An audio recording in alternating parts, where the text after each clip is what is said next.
คนบางร้านเนี่ยอย่าง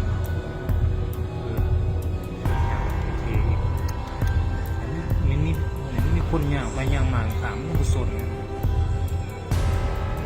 กาเปิดแมทอีก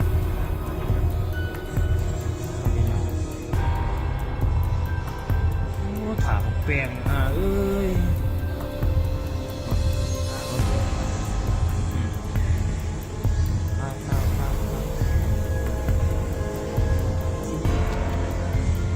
เบิ่งยานไทยนั้นมันจะมารถแต่มันมีคนอยากไปอยู่เลยท่าแปลงมันนี่เลยอันตรายมากจุ่ม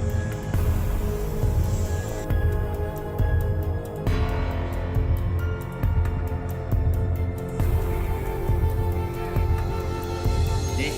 เห็นบ้างสองคนมาอันนั้นมือใส่แบบมันลงมา ปิดหน้าปิดตาบักนี่บ่ปิดเนาะ นี่บางทีเด็ดเป็นหมวกแคป เดี๋ยว ไม่ซื้อเนาะหมวกอีกาโซ่ นี่ป้ามันเติมแป้งเลย แปรงยังก็แปรงยี่ห้อเอ็นเจนวะ